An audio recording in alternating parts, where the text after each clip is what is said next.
अस्सलाम वालेकुम everyone, welcome back to another vlog. खूबसूरत से व्लॉग में अपनी प्यारी सी यूट्यूब फैमिली को मैं वेलकम करती हूँ। उम्मीद करती हूँ सब ठीक ठाक होंगे। अल्हम्दुलिल्लाह, अल्लाह के करम से मैं भी ठीक ठाक हूँ। खूबसूरत सी दुआ के साथ अपने व्लॉग का यहाँ पे आगाज़ करती हूँ। अल्लाह पाक सबको अपने घर में खुशियाँ दे, अमन दे, सुकून दे। जो भी बीमार है उन्हें शिफा कामिला अता फरमाए, आमीन सुम्मा आमीन। यहाँ पे हम अपना मज़ेदार सा लंच इंजॉय कर रहे थे, साग मक्खन खाकर, और साथ में हमने आलू की भुजिया बनाई थी जो कि साग को भी बहुत मज़े की लगी थी। चस्के ले लेके वो यहाँ पे खा रहा था। और भाई मेरा तो मोस्ट फेवरेट साग है। मुझे तो सर्दियों में साग ना मिले मुझे ऐसे लगता है मेरी सर्दियाँ जैसे अधूरी हैं। आप सब मुझे कमेंट सेक्शन में ज़रूर बताइएगा साग किस किस को पसंद है। और अगर आपने अभी तक मेरा चैनल सब्सक्राइब नहीं किया तो पहले सब्सक्राइब कर दें, लाइक कर दें, शेयर कर दें, कमेंट्स कर दें, बेल आइकन को प्रेस करना ना भूलिएगा इंटरेस्टिंग ब्लॉग देखने के लिए। और मुझे आप सबकी सपोर्ट की बहुत ज़्यादा ज़रूरत है। जज़ाक अल्लाह। बस फिर यहाँ पे हमने अपना लंच अच्छे से एंजॉय किया। मैंने तो बहुत मज़े से एंजॉय किया। उसके बाद हमारी कुछ मसरूफियत यही थी। अभी भी हम लोग काफ़ी जमजम खजूर वगैरह अपने रिलेटिव में, रिश्तेदारों में, मोहल्लों में बांट रहे थे कि उसे जो भाई है उसकी छुट्टियां जो थी वो ख़त्म हो गई हैं और उनको बिल्कुल भी छुट्टी नहीं मिल रही थी। तो इसीलिए ये काम भाभी और मैं ही कर रहे थे, सबके घरों में जा जा के दे रहे थे। तो वेल यहाँ पे आज मेरी एक दोस्त थी और मैं उसके घर में गई थी। वहाँ पे मैंने जाके उनको ये अभी जमज़म खजूर दिया था, तो उनके घर में आई थी। मैं साग को लेकर आ गई थी। यहाँ पे मैं इसका एहतियात से फीटर भी ले आई थी कि ये कभी कभार बहुत ज़्यादा तंग करता है। तो बस इसने जब मुझे देखा ना कि मैं इसका फ़ीटर लेकर आ रही हूँ, तो इसने मुझसे रास्ते से ही फ़ीटर ले लिया। मुझे किसी भी हाल में भाई फ़ीटर निकाल के दे, मैंने फ़ीटर पीना है। तो बस इसको पूरे रास्ते हॉस्पिटल देती हुए लेकर आई हूँ मैं। और यहाँ पे मैं फाइनली पहुँच गई थी इनके घर में। फिर बैठ के हमने बातें चातें की, खूब इंजॉय किया। यहाँ पे इसहाक जो और मूसा है, देखें इनकी कैसे टक्कर हो रही थी, लड़ाइयाँ हो रही थी। हालांकि इसहाक जो है, तमाम देखने वाले व्यूवर्स ने अगर पिछली वीडियो देखी तो उनको पता होगा कि इसहाक कितना क्लेवर है, कितना एक्टिव है। लेकिन यहाँ पे ये है कि इस बच्चे से इससे बहुत डर रहा था और इससे मतलब कि ठीक ठाक मुकाबला नहीं कर पा रहा था। यहाँ पे मैंने इनको इनका हिस्सा दिया, बैठ के गपशप की, चाय शाय पी, और अब बहुत सारा मतलब अच्छा टाइम स्पेंड किया। बहुत ही क्लोज़ फ्रेंड है मेरी भी, मेरी तमाम बहनों की भी हैं। तो काफ़ी अच्छा टाइम इनसे गुजरा। और ये दूर भी नहीं रहती हमारे घर से, बस अगली गली में रहती हैं। तो ये है कि फिर भी घर की मसरूफियत की वजह से बहुत कम आना जाना होता है। तो आज मैं आई थी तो बैठ के हमने काफ़ी सारी बातें शातें की थी। बच्चों की जो मस्तियाँ थी वो एंजॉय की थी।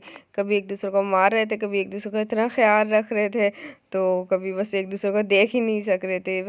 बस इनकी छोटी मोटी शरारतों को देखकर और अच्छी खासी बातें बातें करके आधा एक घंटा मैं इधर बैठी थी।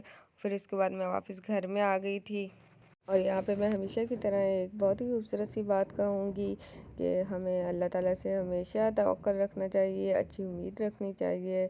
जब हम मायूस हो जाते हैं और अल्लाह ताला से दुआएं करना छोड़ देते हैं, तो इसमें बेशक हमारा ही नुकसान है। और बस अल्लाह ताला से जुड़े रहिए हर खुशी के मौके पे, हर गमी के मौके पे। क्योंकि जब हम इंसान ना बहुत नाशुक्र हैं। हमें खुशी के पल तो याद नहीं रहते, लेकिन गम में हम कहते हैं बस अल्लाह ये क्या हो गया क्यों। तो देखे ना, सदा मौसम एक जैसा नहीं रहता। खुशी गम, सुबह अंधेरा, शाम दोपहर, धूप छाँव, सब बदलते हैं। ये कायनात का हुस्न है। इंसान कभी कभी अल्लाह की राह से भटक जाता है, और जब इंसान अल्लाह पाक को भूलकर दुनिया और दुनिया वालों की मोहब्बत पाने के लिए हर हद से गुजर जाता है, दुनिया की रंगीनियों में खोकर दुनिया वालों से ही उम्मीदें वाबिस्ता कर लेता है, तब इसकी आजमाइश शुरू होती है।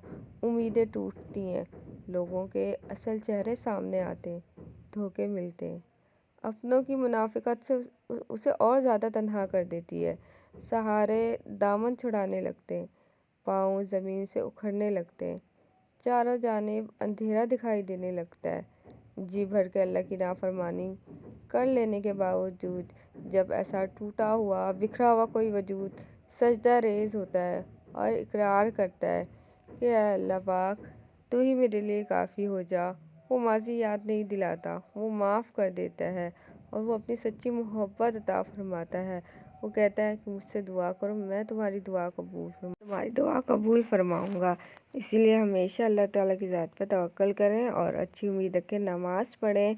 और बस यहाँ पे फिर मैं हमेशा छोटी सी बात करती हूँ कि शायद किसी इंसान को मेरी ये बात पढ़कर कुछ अच्छा मोटिवेट मिल जाए। वेल यहाँ पे मैं घर में आई थी तो देखा भाई खीर लेके आए थे, तो जो कि मीठा तो मेरा मोस्ट फेवरेट है। मैंने यहाँ पे अपनी खीर एंजॉय की। उम्मीद करती हूँ मेरा ब्लॉग पसंद आया होगा, तो प्लीज़ सब्सक्राइब कर दें मुझे, मेरी फैमिली को बहुत सारी नेक दुआओं में याद रखिएगा। अल्लाह पाक आप सबके लिए बहुत सारी आसानियाँ अता फरमाए। इंशाअल्लाह ताला नेक्स्ट ब्लॉग में आपसे मुलाकात होती है। अपना अपने चाहने वालों का बहुत सा ख्याल रखिएगा।